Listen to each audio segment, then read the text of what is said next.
बना के ना तो मुझे कहा कि बरखुरदार you are potential diabetic and cardiac patient.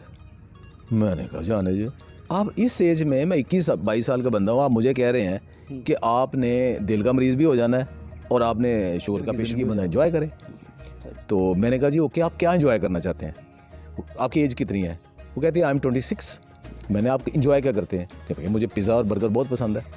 मैं क्या ओके, आप पिज़्ज़ा और बर्गर कितना अर्सा एंजॉय करना चाहती हैं? 5 साल, ठीक है। तीसरी जो दूसरी चीज़ ये आती है कि आपने वर्कआउट कितना करना है। अब रिसेंट ये रिसर्च ये कहती है कि जो ओवर सीटिंग है ना, ओवर सीटिंग उतनी ही खतरनाक है जितनी सिगरेट नोशी है। कि सिगरेट पीने से जो नुकसान होते हैं, सारा दिन बैठ यूज़ करना शुरू की, केमिकल वाली फूड बहुत ज़्यादा शुरू की। अब वो फूड कहीं नहीं जाती, कार्ब्स ज़्यादा कर लिया हमने, दिन रात कर लिया हमने, और वो बायस है अजाफे का। ठीक है। अब ये अजाफे का बायस ये है, बीमारियों का बायस ये चीज़ें हैं। इनको अगर नहीं छोड़ना तो फिर बाकी। नाज़रीन, आज मेरा जो मौजू है वो है कि हेल्दी लाइफस्टाइल जो है उसको अडॉप्ट कैसे किया जाए और हम बीमारियों के शिकार इतना क्यों हैं। डॉक्टर साहब, सबसे पहले आप हमें अपनी लाइफस्टाइल के बारे में बताइए। मुमताज़ बात ये है कि शायद मैं हमेशा से ही ऐसा ही था, या एक इंसान को भी ऐसे ही लगता है, उसके अंदर चेंजेस तो आती हैं, लेकिन वो चूँकि ग्रेजुअल उसके अंदर चेंजेस आती हैं, इसलिए वो ज़्यादा वो समझता है कि मैं शुरू से ही ऐसा था। कुछ लोगों की ज़िंदगी में 180 का एंगल आता है या यू टर्न आता है। वो बड़े मोटे हो गए, उन्होंने फिर जिम ज्वाइन किया, फिर बड़ा कुछ किया, तो लोगों ने देखा कि अब वो चेंज हो गए। कुछ लोग शुरू से ही ऐसे चलते आ रहे हैं। एक बंदा है वो पहले बड़ी एक तरह की ड्रेसिंग करता है, फिर अचानक वो हुलिया बदल गया, लंबी दाढ़ी रख ली, कपड़े चेंज हो गए, सब कुछ हो गए, तो अब उसका पैटर्न चेंज हो गया, तो लोग कहते हैं अब ये चेंज हो गया बंदा। एक बंदा है पहले उसका कुछ लोगों को एक सिग्निफिकेंट चेंज नज़र आती है। मुझे आज तक किसी ने नहीं कहा कि आपके अंदर सिग्निफिकेंट चेंज है, बल्कि मुझे यही होता है कि आपको जब से देखने लगे हैं आप ऐसे ही हैं। तो फिर वो क्वेश्चन आता था कि आप क्यों हैं ऐसे, तो हम चेंज हो रहे हैं, आप क्यों नहीं चेंज हो रहे। तो मुझे फिर रिव्यू करना पड़ा कि मैं क्या कर रहा हूँ ऐसा, मैं तो कुछ भी नहीं ऐसा कर रहा जिससे वो चेंज हो रहा है। फिर मुझे अंदाज़ा हुआ कि नेचुरली मेरे अंदर कोई हेल्दी लाइफस्टाइल वाले ना कुछ खसूसियात हैं जो मैं शुरू से पसंद करता हूँ, और उसमें से अब एज के साथ साथ जो आपको तब्दीलियाँ करनी चाहिए सिर्फ वो कर रहा हूँ। अब उसमें सबसे बड़ी चेंज क्या आई है, वो शायद हाइकिंग, ट्रैकिंग और सुपर फूड्स, ये मेरी ज़िंदगी में पिछले चंद सालों से ज़्यादा आई हैं। बाकी मेरी ज़िंदगी तकरीबन वही है जो पहले चल रही थी। अच्छा, ये कैसे आई? ये एक इंटरेस्टिंग सी बात है जो मैं अच्छा एक मौका हुआ कि मैं कुछ दिनों सोच रहा था कि इसको मैं शेयर करूं।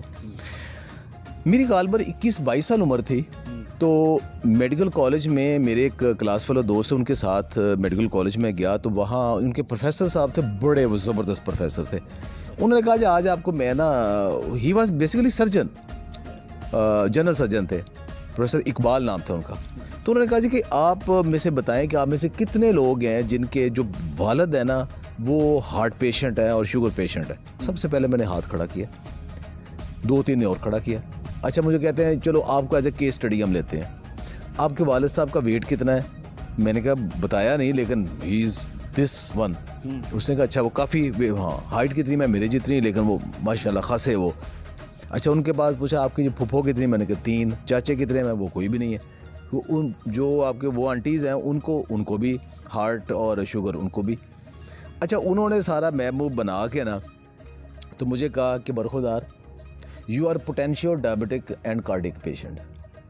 मैंने कहा जाने जी, आप इस एज में, मैं 21-22 साल का बंदा हूँ, आप मुझे कह रहे हैं कि आपने दिल का मरीज़ भी हो जाना है और आपने शुगर का पेशेंट भी हो जाना है। उन्हें कहा यह साहब ने होना ही होना है। मैं क्यों होना है? मैंने उन्हें इसलिए होना है कि आपके जेनेटिक्स के अंदर मौजूद है, आपकी फैमिली के अंदर मौजूद है जी। और जो आपकी फैमिली का लाइफस्टाइल चल रहा है उसमें फिर आप भी हो जाएंगे। और अगर डे बाय डे ये बीमारियां जल्दी आ रही हैं, विगर कम हो रहा है, अगर उन्हें 50 में हुआ है तो आपको 40 में हो जाना है, अगर उन्हें 40 में हुआ है तो आपको 30 में हो जाना है। लेकिन वो कहते हैं कि एक बात है, यू कैन डिले इट।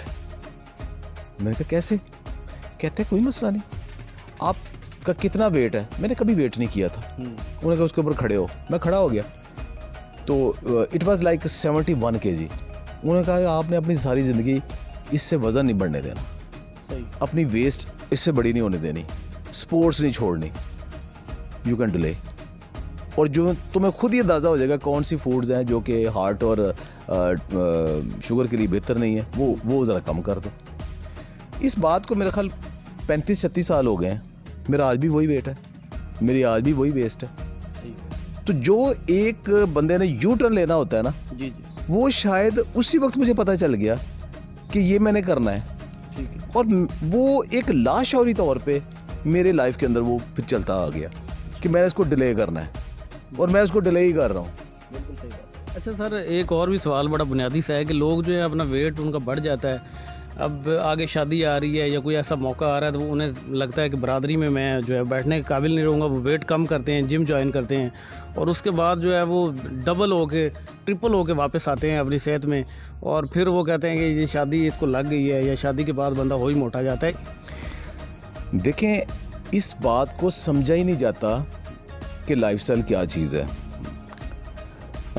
एक बंदा कहता है कि जी मुझे, एक मैं आपको टिपिकल एग्जांपल दूं, एक मेरी फॉलोअर ना, उसने मुझे कॉल की कि आप क्या हर वक्त हमें ना ये बकबके और फीके और बद जायका खानों और चीज़ों के मतलब बताते हैं कि दौड़ते भागते रहो, 4 दिन की ज़िंदगी बंदा एंजॉय करे। तो मैंने कहा जी ओके, आप क्या एंजॉय करना चाहते हैं, आपकी एज कितनी है? वो कहती है आई एम 26। मैंने आपके एंजॉय क्या करते हैं? कहते हैं मुझे पिज़्ज़ा और बर्गर बहुत पसंद है। मैं क्या ओके, आप पिज़्ज़ा और बर्गर कितना अरसा एंजॉय करना चाहती हैं? 5 साल, 10 साल या 50 साल? कहती है यस, मैं 50 साल तक एंजॉय करना चाहती हूँ। मैंने कहा अगर आप चाहती हैं वो कि आपने 50 साल, जब भी आपको दिल करे, 50 साल बाद भी आपको जब दिल करे आप पिज़्ज़ा भी खाओ, बर्गर भी खाओ, तो फिर कभी कभी खाया करो। सही, तो अगर आप चाहते हो कि आपने सिर्फ जल्दी 5-6 साल ही खाने हैं, तो रोज़ खाया करो। 5-6 साल बाद डॉक्टर आपका हुलिया, आपका वेट, आपका मैदा, आपका कोलेस्ट्रॉल खुद ही मना करवा देगा कि आपने चखने भी नहीं है। सही है। तो दिस इज़, कुछ चीज़ें हैं कि जो हमें रूटीन में नहीं खानी, कभी कभार खानी है, उन्हें कभी कभार एंजॉय करें, रूटीन अच्छी रखें। अगर मैं ट्रैकिंग करके आया हूँ, हाइकिंग करके आया हूँ, मैं लंबी वॉक करके आया हूँ, मैं 4 दिन बड़ा अच्छा खाना खाया है, 5वें छठे दिन मैं जो मर्जी खाऊँ, मुझे क्या होना है? कुछ भी नहीं होना। एक हेल्दी लाइफस्टाइल वाला बंदा, एक एक्टिव लाइफस्टाइल वाला बंदा, उसका जो दिल करता है, जब दिल करता है वो खा लेता है। लेकिन एक जो मोटा बंदा है या जो एक बीमार बंदा है, वो खाता भी वही है, डरता भी वही है, रोता भी वही है, फिर और बीमार हो जाता है। तो उस चीज़ को ये समझने वाली बात है कि जब लोगों का वज़न बढ़ जाता है, जब लोगों को बीमारियां आ जाती हैं, और ये अर्ली एज जो है ना, ये शादी और कारोबार और बिज़नेस जॉब के बाद ये 35 और 40 की उम्र के दरमियान बड़ी ख़तरनाक उम्र है। यहाँ तक क्या होता है, शादी भी हो गई होती है, नई जॉब भी है, नया कारोबार भी है, नया बिज़नेस भी है, सब कुछ भी है। तो उसमें आप दिन रात इतनी मेहनत करते हो, और अभी तक आपके जहन में ये जोम है कि मैं बहुत नौजवान हूँ, मैं जो मर्जी खाऊँ, जो मर्जी करूँ। फिर ये क्या है कि आपका लाइफस्टाइल ऐसा बन जाता है कि continue sitting, junk food, over eating, बहुत ज़्यादा ओवर ईटिंग, हम ज़रूर से कहीं ज़्यादा खाते हैं, और सिटिंग, ना एक्सरसाइज की आदत ना कुछ, फिर आपको सब कुछ आ जाता है। फिर आप चाहते हो कि मैं अचानक चंद दिनों में वापस आऊँ, मैं अचानक मुझे ना एक जैसे एक बीमारी हुई ना, एंटीबायोटिक खाई मैंने कि 5 दिन एंटीबायोटिक का कोर्स है कि 5 दिन एंटीबायोटिक खाऊंगा मैं, मेरा वज़न भी कम हो जाएगा, मैं एक्टिव भी हो जाऊंगा, मैं स्मार्ट भी हो जाना, मैं सब कुछ हो जाना। और उसमें फिर लोग क्या करते हैं, aggressive gym, aggressive diet plan, वो चंद दिन से ज़्यादा नहीं चलते। फिर वो खाने के भी आदी होते हैं, चलने के भी आदी नहीं होते। तो जब उन्हें ये हरकतें करना पड़ती है, चंद दिन के बाद वो कहते हैं कि मैं छेती मर जाऊंगा, मन वही चंगा है, मैं नहीं करना। बिल्कुल सही। ये नहीं है। जो लोग समझ जाते हैं, जैसे मैंने 21-22 में समझ लिया, वो समझ जाते हैं कि मैंने अपना लाइफस्टाइल चेंज करना है, वो लाइफस्टाइल चेंज कर लें और वेट को भूल जाएं। पहले जो इंक्रीज है उसको रोकें, जो बीमारी का काज है उसको रोकें। जब वो काज रुक जाएगा, अब उनका मजीद वजन नहीं बढ़ेगा, उनकी बीमारियां मजीद नहीं बढ़ेंगी। अब उन्होंने वो काज रोक दिया है अच्छे लाइफस्टाइल से, वो अच्छे लाइफस्टाइल पे बात करते हैं, उसके बाद वो आहिस्ता आहिस्ता उनका वज़न कम होना शुरू हो जाएगा। आहिस्ता हो सकता है साल लग जाए, 2 साल लग जाए, लेकिन जो भी होगा फिर वो परमानेंट होगा, वो एंजॉय करेंगे। सही। अच्छा सर, ये भी बताएं कि अगर हम जंक फूड ना खाएं, आपने मोरिंगा पे रिसर्च की है, तो इस हवाले से हमें गाइड करें कि हम कौन कौन सी चीज़ें ऐसी लें जिसकी वजह से हमारी सेहत भी फिट रहेगी, और जो नेचुरल फूड्स हैं जो आप जो सजेस्ट करते हैं या आप समझते हैं कि वो एक हेल्दी लाइफ के लिए बड़ी ज़रूरी हैं। देखिए जी, कभी ऐसा हो सकता है, एक बड़ी पुराना मुहावरा है कि कुएं से कुत्ता ना निकालें, आप सिर्फ पानी निकालते रहें, आप समझे कि कुआं पाक हो जाएगा। तो अगर उसको पाक करना है ना, तो पहले कुत्ता निकालें। अब वो कुत्ता क्या है? कुत्ता आपका बैड लाइफस्टाइल है। जो चीज़ आपको बीमार कर रही है, जो चीज़ आपको मोटा कर रही है, जो चीज़ आपको स्लो कर रही है, जो आपके घुटनों में बैठ रही है, पहले उसको देखें वो क्या है, उसको पहले छोड़ें। रिडक्शन की बात बाद में करें। अगर आप वो नहीं छोड़ सकते, फिर रिडक्शन को, रिवर्सल को भूल जाएं। बिल्कुल सही बात। पहले वो कुत्ता निकालें। वो कुत्ता क्या है? पुराने ज़माने में क्या था? हम लोग साइकिल चलाते थे, पैदल चलते थे, कोई एसी नहीं था, नेचुरल पसीना आता था, डिटॉक्सिफिकेशन होती थी, मजदूरी करनी थी, खेतों में काम करना था, हमें कार्ब्स चाहिए थे। और कार्ब्स कौन से खाते थे हम? वो खालिस गंदम खाते थे, वो खालिस चीज़ें खाते थे। फ्रूट कभी कभार मिलता था, वही छोटी मोटी सलाद भी कम करो आज था, वो चटनी चुटनियाँ के साथ रोटी खाई, वो दाल मिसी जैसे वो कहते थे वो खाई, और अल्लाह खैर सलाद, दूध पिया, दही, ये चीज़ें थी, दाने, ये चीज़ें होती थी, अचार खाया, उससे वो ठीक था आपके लिए। चेंज क्या हुई कि आपका लाइफस्टाइल ये हो गया कि आपका जो चलना फिरना था वो बंद हो गया। अब आप मोटरसाइकिल पे, गाड़ी पे आ गए। किसी भी जगह जाना है आपने सवारी पे जाना है। घर में, ऑफिस में, मार्केट में एयर कंडीशन है, दरवाजे तक आपने गाड़ी या आपने बाइक लेके जानी है। चलना फिरना ख़त्म, सारा दिन बैठना है। वापस आके भी आपने जो गेमें करनी मोबाइल पे करनी, टीवी पे बैठना है, ओवर सिटिंग और मसलसल बैठना। और साथ क्या हुआ कि जो फूड थी वो रिफाइंड होती गई। जो पत्थर की चक्की खरास का आटा था, वो अब चाइना चक्की का, जिसमें से सूजी भी निकली, मैदा भी निकला है, फाइबर भी निकला है, वो रिफाइंड सफ़ेद आटा आ गया जो कि सिंपल कार्ब्स है। और चावल भी पॉलिश्ड आ गया, वो भी कार्ब्स है। और साथ हमने बेकरी प्रोडक्ट्स बहुत ज़्यादा यूज़ करना शुरू की, केमिकल वाली फूड बहुत ज़्यादा शुरू की। अब वो फूड कहीं नहीं जाती, कार्ब्स ज़्यादा कर लिए हमने, दिन रात कर लिए हमने, और वो बायस है अजाफे का। ठीक है। अब ये अजाफे का बायस ये है, बीमारियों का बायस ये चीज़ें हैं। इनको अगर नहीं छोड़ना तो फिर बाकी कोई टोटका जो है ना, वो कोई एंटीबायोटिक का 5-6 दिन का कोर्स नहीं है कि जो कम कर दे। सही। पहले ये ख़त्म करना होगा। सही। इसकी जगह वो मल्टीग्रेन आटे वाला जो कंसेप्ट मैंने दिया है वो पॉपुलर हो रहा है, वो यही है कि होल ग्रेन्स लें, 8-9 ग्रेन्स लें और उनको बनाएं और उनके अंदर सुपर फूड्स डालें। सही। अब ये आती है सुपर फूड्स जी, कि सुपर फूड ने क्या करना है। देखिए, सुपर फूड्स एक शायद साइंटिफिकली कोई बहुत पॉपुलर टर्म नहीं है, लेकिन कमर्शियल बेस पे ये बड़ी पॉपुलर टर्म है। सुपर फूड उसे हम कहते हैं कि which is rich in, heavily rich in nutrients and vitamins.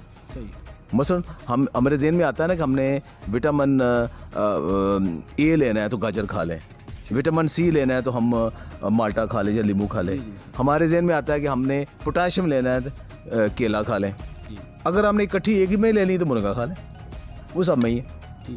तो अब ये सुपर फूड्स है वो फसलें जिसमें अल्लाह ताला ने बहुत ज़्यादा न्यूट्रिएंट विटामिन्स डाल दिए हैं। तो जो हमारी बैड ईटिंग हैबिट्स में, इम्बैलेंस फूड में, जो हमारे जिस्म के अंदर कमी हो रही है न्यूट्रिएंट्स की, उसकी वजह से बीमारियां और मोटापा और विगर कम हो रहा है, वो जब हम सुपर फूड्स, मोरिंगा, किनवा, चिया, ये सारी हम फूड में शामिल करते हैं तो फिर ये इजाफा करते हैं।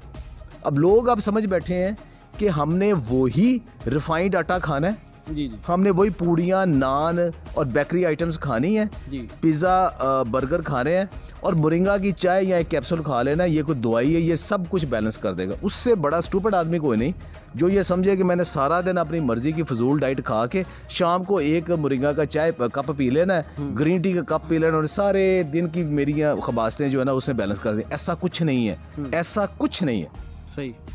मोरिंगा, किनवा, चिया, ये वो है कि अपनी फूड में हिस्सा बनाएं, रेगुलर हिस्सा बनाएं, फिर वो आपकी जिस्म के अंदर जो कमी है उसको पूरा करते हैं। और इनके अंदर अल्लाह ताला ने इतनी मेडिसिनल वैल्यू भी रख दी है कि एडिशनली फूड जो न्यूट्रिएंट की डेफिशिएंसी वो तो पूरा करते हैं, एडिशनली ये मेडिसिनल वैल्यू इतनी है कि आपको बेशुमार बीमारियों को रोकते हैं, पहली बात मेरे, और दूसरा जो हुई बीमारियां उनको मैनेज करने में बहुत हेल्प करते हैं। सही। मुझे अक्सर लोग पूछते हैं जी कि मेरे वाले साहब की उम्र 70 साल है, 80 साल है, वो हार्ट पेशेंट है, वो रेनल फेलर हो गया है, उनका शुगर बहुत ज़्यादा है, तो उन्हें मोरिंगा दे दे। मैंने कहा आपको ये तीनों हैं? कहते नहीं, मैं आप खाएं, सही। आपको ना हो, उनको हो गई है, अल्लाह अल्लाह खैर सलाह उन्हें तो कोलेस्ट्रॉल की तैयारी करो। मजाक में कहता हूँ, मैं क्या उनको भी दें ताकि उनको फ़ायदा हो। भाई आप खाएं ताकि आपको ना हो। सही बात। तो असल में ये जो बात अब समझाने वाली है लोगों को वो यही है कि ये लाइफस्टाइल है। लाइफस्टाइल में सिर्फ फूड नहीं आती, लाइफस्टाइल 4 चीज़ों के गिर्द घूमती है। जी। पहली चीज़ है कि आपने वो खाना है जो आपके लिए अच्छा है, वो नहीं खाना जो आपके लिए अच्छा नहीं है। दूसरा उसमें आता है कि फूड की मकदार ग्रेजुअली कम करें, ठीक है। कम खाएं। ज़्यादा खाना कभी भी अच्छा नहीं हुआ, अच्छी चीज़ को भी ज़्यादा खाएंगे तो बुरी हो जाएगी, ठीक है। दूसरी चीज़ ये आती है कि आपने वर्कआउट कितना करना है। अब रिसेंट ये रिसर्च ये कहती है कि जो ओवर सीटिंग है ना, ओवर सीटिंग उतनी ही खतरनाक है जितनी सिगरेट नोशी है। कि सिगरेट पीने से जो नुकसान होते हैं सारा दिन बैठने से भी वही होते हैं। सही। बैठना कम करें, चलें फिरें, लेकिन दिन में एक दफ़ा कम से कम ज़रूर हैवी एक्सरसाइज करें, जॉगिंग करें, वॉक करें। फिर ये है कि सिर्फ वॉक नहीं करें, अच्छी मज़ेदार किस्म की एक्टिविटी करें। कभी किसी पहाड़ पे जाएं, कभी दरिया पे जाएं, कभी लॉन्ग वॉक पे जाएं, कभी कोई गेम खेलें जिसमें फ़न हो, इंजॉय करें फैमिली के साथ, दोस्तों के साथ। तीसरी चीज़ ये है कि आप अपने पुराने नए दोस्त बनाएं और उनके साथ रहें। सही। ये दोस्तों की महफिल, ये फैमिली के साथ ये घूमना करना, ये इतनी रिलैक्सिंग है कि इसका कोई जवाब ही कोई नहीं है, ठीक है। और चौथी चीज़ ये है कि सब्र और कनात करें, खुश रहने की कोशिश करें, खुश रखने की कोशिश करें। बिल्कुल सही, सबसे बड़ी चीज़, सबसे बड़ी चीज़। और उसमें अल्लाह से भी लो लगाएं और किसी का नुकसान मत करें। ये हेल्दी लाइफस्टाइल है। बिल्कुल। सिर्फ मुरिंगा खा लेना हेल्दी लाइफस्टाइल नहीं है। नाज़रीन, आपने सुना, ये आने वाले दिनों में हमें हथियारों की ज़रूरत नहीं रहती। ये 5th जनरेशन वार के दौर में हमें, टेक्नोलॉजी के दौर में हैं, जहाँ पे हमारी सेहत जो है बहुत मैटर्स करती है। डॉक्टर शहजाद बसरा साहब हमें बहुत सारी कीमती बातें बता रहे थे। उम्मीद करते हैं कि ये वीडियो आपके लिए बहुत फ़ायदेमंद साबित होगी।